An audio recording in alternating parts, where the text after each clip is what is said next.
Sorry about this. Thank you very much. I'll begin my remarks. First of all, Matt, Mary, thank you very much for inviting me.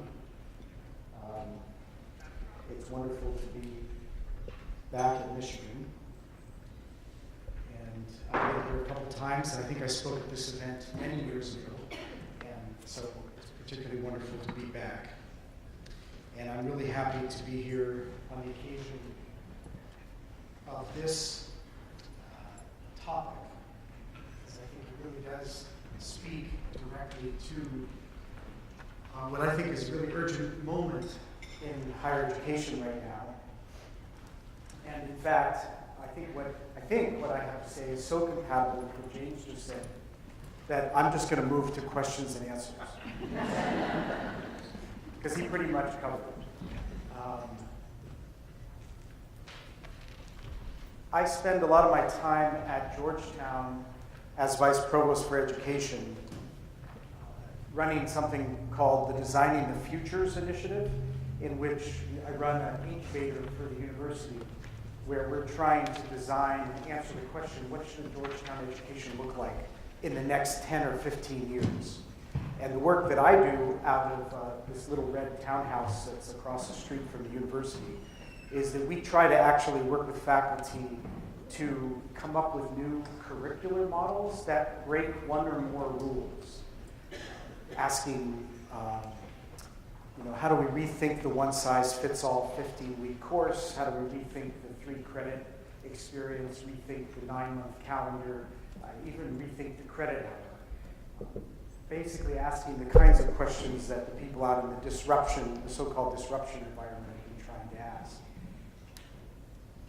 But to me, the urgency of the questions that we're asking really speak to the kinds of things that James was talking about and you're all talking about today, which is I feel very strongly that in many ways one of the stories of the last 20 or 30 years of higher education has been the emergence and now visibility of this co-curricular, high-impact, engaged, transformational curriculum. But it sits in many ways on the margins of most of our institutions. So to me, the story of the next 20 years has to be, what does it look like to bring what we now know about that into the hearts of our institutions? And from my perspective, and I don't know what it looks like exactly for you guys here, but from my perspective at Georgetown, this is really a question of how can we afford to be us in 2025 or 2030? How can we be a place that cares deeply about a certain kind of transformational learning and try to be a world-class research institution? Those two things are fundamentally in tension on any given day and in anyone's life. And as an institution, how do we make it compatible? So to me, one of the most interesting questions that we can be asking right now, and Lord knows that higher education has been asking a lot of questions very reactively in the last 5 years or so, is a question that to just pause and ask us this, that if we were designing higher education at this moment in history, what would it look like? If we know what we know about what we value about student learning, if we could build on what we now have as the research on learning and what we know constitutes durable learning, but what we also know about the digital ecosystem, this world that's now exploding around us and into which our students live and swim like the rest of us, but they will even more so. It's also a digital ecosystem in which artificial intelligence is going to increasingly dominate our lives. And the question of what is it that continues to make us human will be a compelling question, if not for a lot of us in this room, for the students that are educating our children. And then, of course, the expanding demographics of students, the new kinds of students that are coming to our college campuses, and our increasing concern and focus on equity. And then finally, the global challenges that we have to face. And you could put other things on this list, but that's, to me, a good starter list. Right? If we were thinking about all those things, what would the university look like? What of our current practices would we keep, and which ones would we change? So these are some of the questions that I've been asking with my collaborator, Brett Einman from LaGuardia Community College, and several of the ideas I'm going to share are both of our work, so I want to make Brett visible here, which is extremely ironic given that I just lost my arm. So now you see the dangers that lie ahead for us. At any moment, our agenda of collaboration could fall apart. Let me just turn off my Wi-Fi here. I can't even find my Wi-Fi. How do I keep that from happening again? Well, let us pray. So, Brett and I have tried to think of this as trying to reframe the conversation. We've especially been focused on reframing the conversation about the role of technology in education. But to me, this is about higher education's future. And these are the three things that we are trying to suggest. One is that we stop talking about technology and start talking about the whole learning ecosystem. Two, that we shift from the conversation about unbundling to what we're going to call rebundling. And then three, that in a rebundled higher education, the whole person, educating the whole person is key. So I'm going to move at a rapid pace because I want to keep you from the sessions. So first, what's the conversation that we're trying to reframe? A bunch of this is going to be familiar to you, but I'm a traveling keynote speaker, and that's what I do. So part of it is a crisis in public funding, and this decline in the belief in public education, and the rise of this narrative that somehow the university model is broken. This conversation is also about public accountability. What is the return on investment? Why should people even go to college? What's the value of coming and spending 4 years in a bundled education as opposed to just studying online? And that has everything to do with sort of competing visions and definitions of what the purpose of education is. Whether we're educating people simply for a life of work, or simply to advance themselves socially, or for some broader purpose. And then an emerging new majority of students who are coming to our campuses with rich cultural capital, but often very different needs than the students who came 30 years ago. And of course, at the heart of this conversation, which we've been bombarded with for the past 5 or 6 years, has been the so-called digital revolution. So not just MOOCs and massive online learning, which at least a few years ago was dominating the headlines. Are universities dead? Is there a future for universities? But the explosion of ways to learn things. Lynda.com, Khan Academy, Code Academy, Udemy, Straighterline. There are hundreds of these organizations. If you want to just learn something very targeted online, like you can go anywhere and do that. This space has exploded. $4 billion of venture capital poured into the online learning space last year. $4 billion. And this is a world of learning options exploding around the university. But the conversation that has dominated has been, how can we use these technologies to scale education, to automate education, and to reduce instructional costs? That's been the relatively narrow version of what the technology revolution can do for education. And the reason is because the only thing you can make money off of are things that you can scale. So in many ways, higher education in the last few years has let, maybe the last decade or more, has let Silicon Valley write the history of the future of higher education. Higher education has not had a narrative about its own future. We let Silicon Valley and the ed tech industry write that future. I was told recently that this is the part of my talk when I start sounding like Bernie Sanders. So I started to perfect my Bernie Sanders impersonation when I was giving talks in Utah a few weeks ago. We're doomed! We have to break up the MOOCs.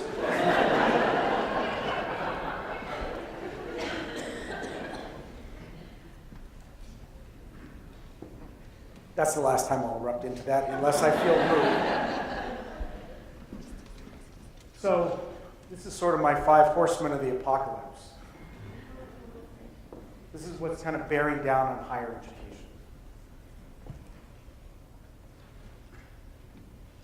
These are the kinds of books that have come out in the last few years. We've all seen them.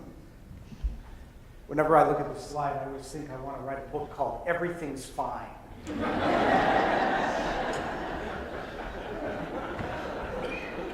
Just make up a bunch of stuff that isn't really true and make a bunch of money. And then perhaps be able to afford to send my other kid who might also not go to Georgetown for free to college. But the language of these books, which we're all really familiar with, is all about unbundling higher education. And the notion is that this unbundling is somehow in the name of equity. And that, to me, is one of the most important things that universities, I think, have to respond to, is the degree to which we're now learning that actually unbundling higher education works across purposes to equity, to serve the very new majority of students that we're trying to help. This is an interesting figure that comes from an article that was published in the journal Science last November, in which they looked at MOOC completion rates, not just how many people were completing them, but who was. And they basically drilled down all the IP addresses in the United States down to the zip code level to look at income data, to track who was completing and who was not, and found that actually lower income students were routinely dropping out, and the people who were finishing were routinely higher income students. So if you assume that actually completing a MOOC is improving you and improving your ability to, raising your ability to improve your status, then the model on the right is more likely to be what we're seeing than the model on the left. That we're not closing achievement gaps through this kind of anytime, anywhere learning, but that we run the risk actually of widening the gaps. So what we do know is that the new majority of students, like for things like the CUNY ASAP program or things you're doing here at Michigan, what helps the new majority of students is connecting things, not unbundling them. Connecting academic affairs to student affairs, advising to curriculum.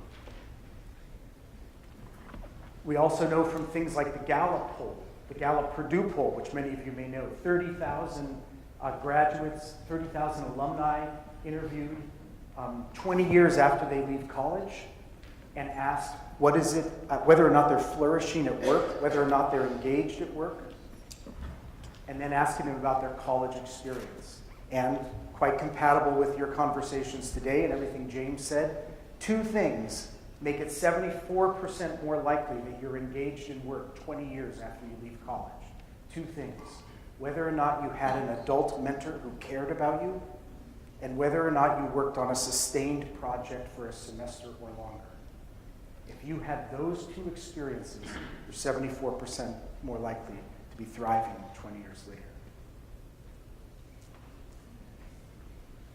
So, this is why we want to reframe the conversation, reframe away from the disruption drama toward what we're calling rebundling, but to do it around the concept of the whole person. Now, I teach at a Jesuit school, a Jesuit and Catholic institution, so there we talk a lot about the whole person. We talk about formation, very Jesuit term. But I think this is a concept that very much travels in a secular way. I myself didn't even know what a Jesuit was when I started working at Georgetown. I'm from California. Just a Jewish kid from California. I didn't know what a Jesuit was. My Facebook page lists my religious affiliation as Zen Judas. But it's this notion of formation or whole person education to me is very powerful, and it's a very powerful concept that's very old with the Jesuits, but actually has been validated by the research of the last 20 years. And to me, educating the whole person really comes down to the fact, and this again very much mirrors a lot of the things that James was talking about, that you're not just teaching knowledge, you're not just teaching skills, but you're teaching what I would call dispositions. Many of the kinds of things that James was listing: learning to learn, creativity, curiosity, empathy, resilience. These are the things that I like to call the hard skills.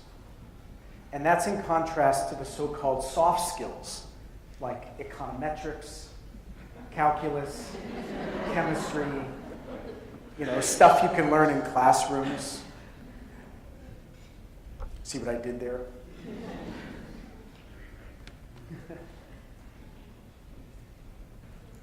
But again, as James said, you can't instruct people in those dispositions. You can only construct learning environments in which you're cultivating them. And that, to me, is the pedagogical and the design challenge. Is how do you create an environment in which you help students cultivate those, because you can't teach them through direct instruction.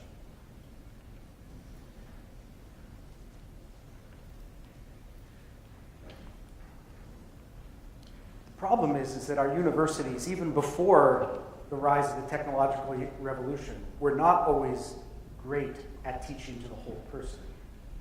So this is a quotation from Don Harward, who's the president emeritus at Bates, who's done a lot of wonderful national work on something called bringing theory to practice. And he says, all too many institutions of higher education and even proponents of liberal education are off course, addressing only narrowly academic means and strategies rather than the integrated goals and ends that matter to our students and to our democracy. As a result, many of our institutions risk becoming complicit in the troubling pattern of student disengagement. So this is the perilous position that I think we're in right now. That we have these disruptions, these challenges to what the university is trying to do, or has done, sitting in what I think of as the digital ecosystem. These 4 PowerPoint boxes are a powerful visual illustration of what the digital ecosystem is. We live in a world of networks in which we're connected in ways we've never been before. We live in a world in which data is changing our lives on a daily basis, even if there's all kinds of creepy privacy things that go along with that, right? Data and algorithms are making your lives better, our lives better every day. We live in a world where people can create things and share them, beautiful things, ugly things, with anyone in the world. And we live in a world of abundant resources, information resources. This is the digital ecosystem we swim in. And it's rich enough that it could inform a high-impact, engaged learning environment. That's not the story that has been emerging so far. And to me, the danger, this moment of higher education, is that we sit in what's potentially a very bad combination of narrow aims of institutions now being layered on by commodified digital solutions.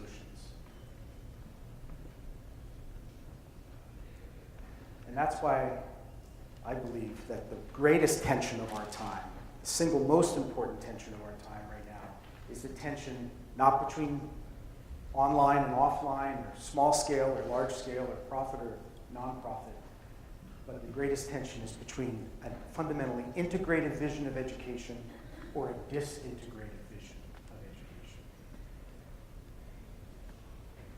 Here's what I mean by that. So I think there are 2 paradigms of education that are really operating right now. Both of them really emerge out of an interest in learning that exploded out of the 90s. One is what I call disintegrative or disaggregated, the unbundled argument. It's our ability now in the digital revolution to create discrete, granular learning experiences. Learning experiences decoupled from formal boundaries, learning anytime, learning anywhere. Learning experiences that can be so-called personalized by analytics. Each one of these things can be a very good thing, but on their own have a disintegrating or disaggregating effect on what learning is. On the other side is a vision of learning that I think is what we take to be what we are about in universities at its best. It's a place where curricular and co-curricular link, obviously, holding today together, where we're teaching the knowledge, skills, and dispositions, where we're teaching to the whole person, where we believe that the most fundamental thing that we're actually teaching students is the capacity to make connections or to integrate. It's easy to look at these, I think, if you're a faculty member, and see them as a list of good and evil. As I say, billions of dollars of venture capital pouring into the left, hundreds of dollars pouring into the right.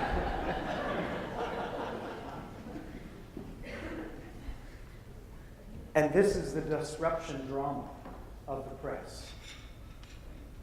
It's between the cool disruptors or the radical disruptors and inertia.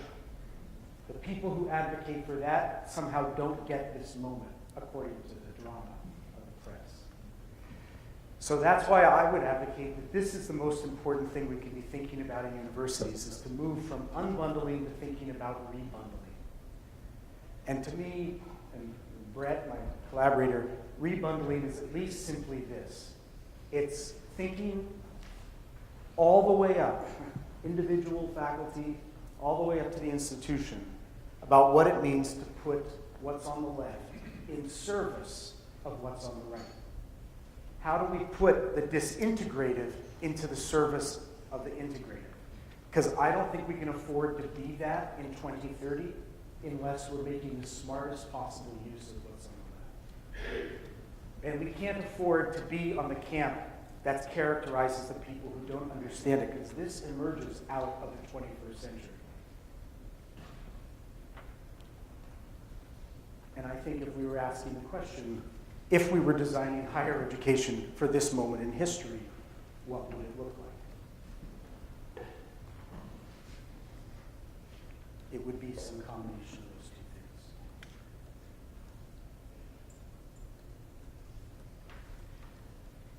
Another way of thinking of this is a wonderful question that Sid Smith asked, University of Michigan's very own Sid Smith, in a wonderful book called The Manifesto for the Humanities, which he says, where will the universities in the next decade be located? So I've been given permission to take an extra 5 minutes, so I'm going to try to do the rest of what I was going to do in 10 minutes. Let me put it this way, I'll stop in 10 minutes whether I've done what I have so much material to cover.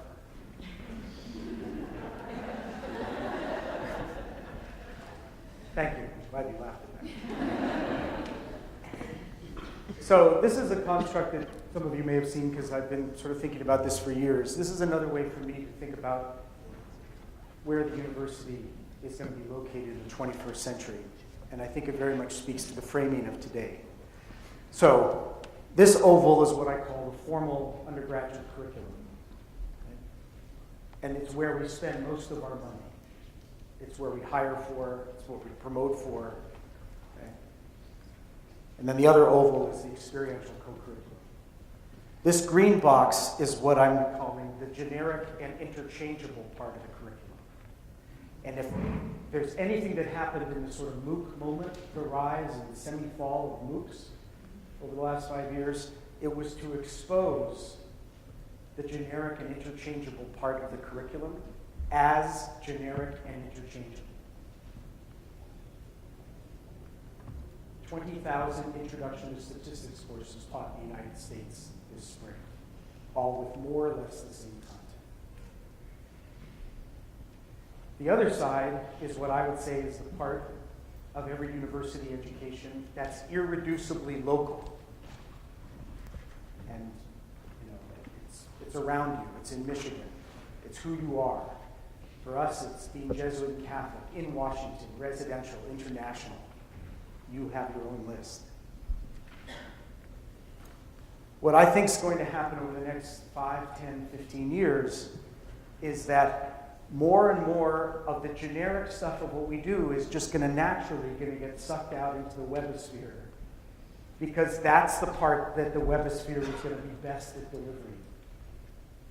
And it's going to drive us to either say, if we're going to do intro to something here, we better have a good reason for doing it here, or a good way to do it here that makes it meaningful. And at the same time, we're going to pull from the best of the experiential into a high-impact integrative curriculum. James and I could not have not coordinated our presentations better. Because that, it seems to me, is where you develop whole people. And that's what's distinctive about universities. That's where you develop ethical human beings. That's where you develop capable practitioners, leaders. And that's also what it is that universities can do uniquely well.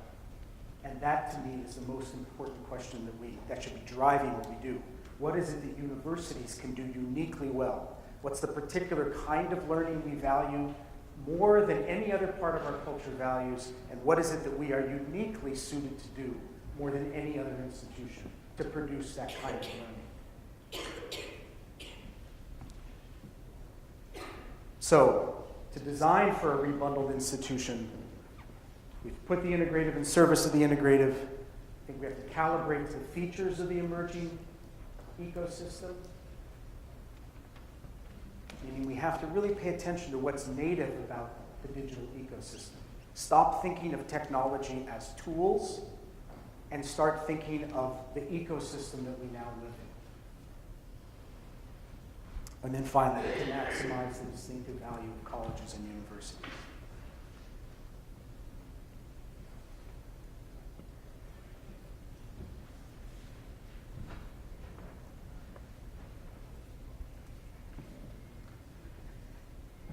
I'm going to do a shorthand version of this list, and then I can elaborate on any of this at lunch.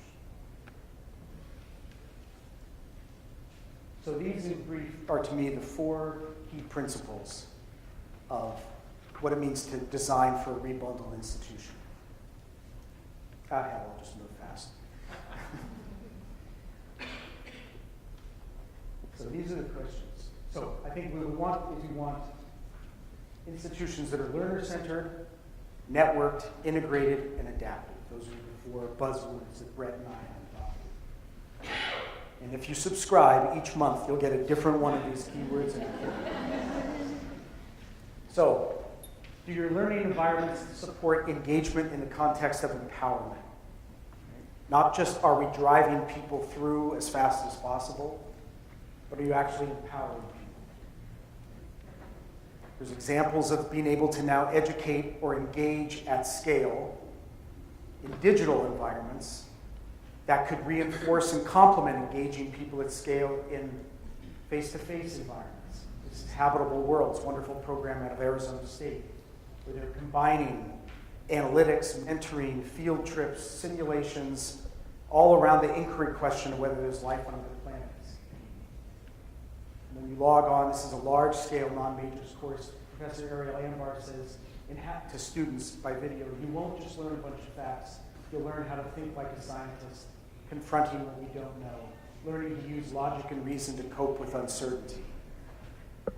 If we want students to be out in the field, out asking the most important questions, we have to start seeding inquiry at scale as early as possible.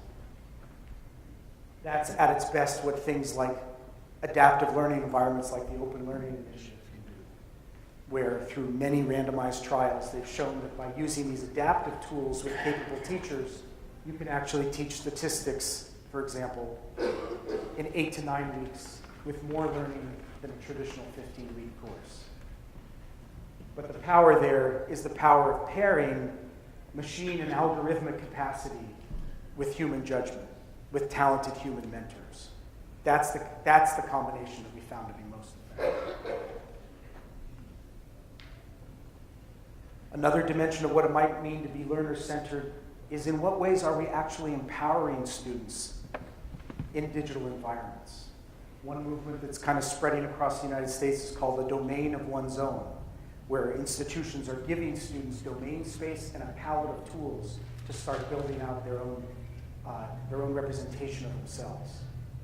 Linked to this, BYU and others are starting to do experiments where they're giving students control of their own data and asking, is it one of the things that characterizes a liberal education that we're actually empowering people, what we're calling Georgetown, walking people up from digital presence to digital fluency to digital agency. Liberal education has always been allowing students to function free of coercion Right? That's what it meant to be liberally educated.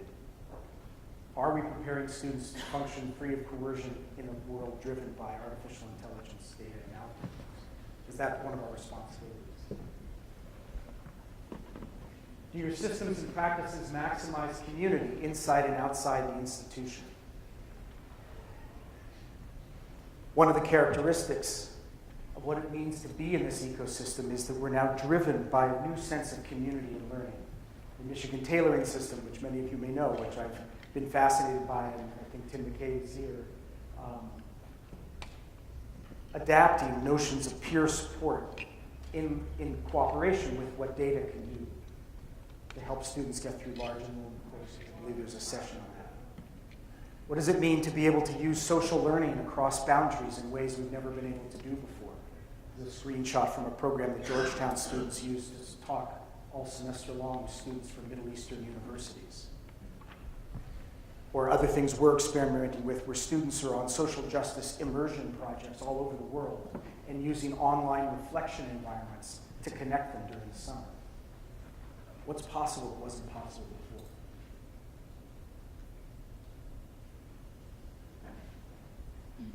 How are we rethinking about the boundaries of the university in much more porous ways?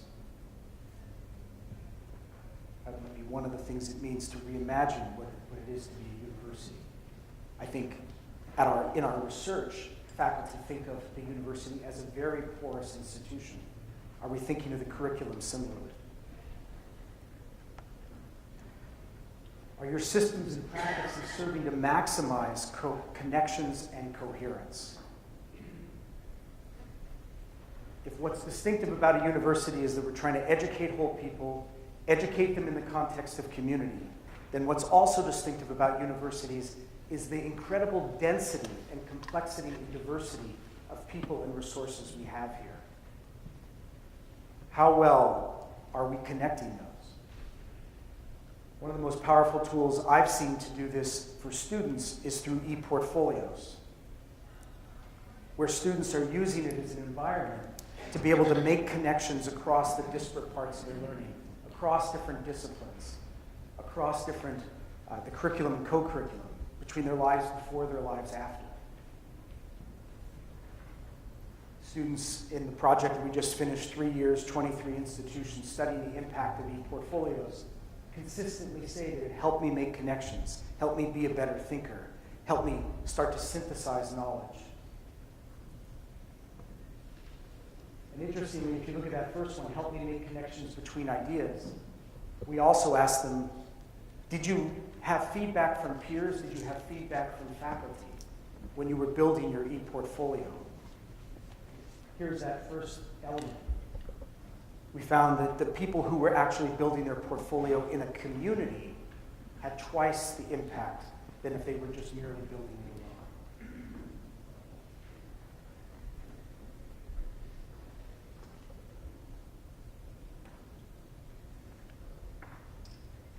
This notion of integration, and I'll say this and then I'll just say one more thing and I'll stop. I promise Matt. I can tell Matt to stop reading in 3.5 minutes.